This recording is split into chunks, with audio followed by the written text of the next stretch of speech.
બસ તમારે આ ટ્રીક જ ફોલો કરવાની છે.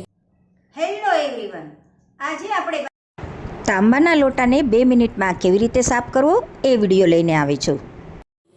જુઓ, આ મારો તાંબાનો લોટો છે, કેટલો ગંદો થઈ ગયો છે. પણ આજે હું મસ્ત મજાની ટ્રીક લઈને આવી છું. આપણે એને ઘસ્યા વગર એટલે કે હાથ લગાવ્યા વગર એકદમ નવા જેવો કરી દઈશું. તો ચલો, જરા પણ વાર કર્યા વગર આપણે વિડીયો શરૂ કરીએ.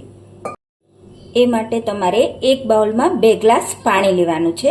હવે તેની અંદર આપણે 1 ચમચી જેટલું મીઠું એડ કરીશું અને 1 ચમચી લીંબુના ફૂલને એડ કરીશું અને એને સારી રીતે હલાવી લઈશું. આપણે સારી રીતે હલાવી લેવાનું છે એટલે જેથી કરી એ સરસ રીતે ઓગળી જાય.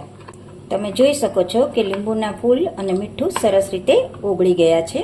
હવે આપણે શું કરવાનું છે કે આ તાંબાનો લોટો છે ને એને અંદર એડ કરી દેવાનો છે અને આવી રીતે એને ઘુમાવવાનો છે એટલે એકદમ એ નવા જેવો થઈ જશે. તમે જોઈ શકો છો.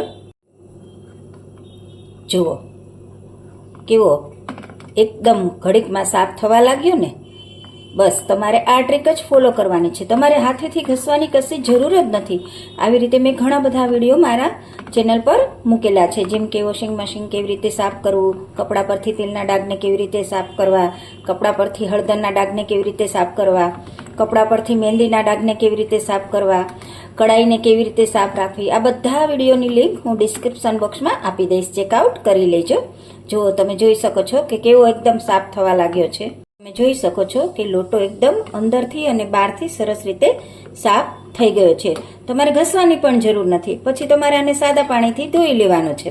આ મેં સાદું પાણી લીધું છે. હવે આપણે સાદા પાણીથી લોટાને ધોઈ લઈશું.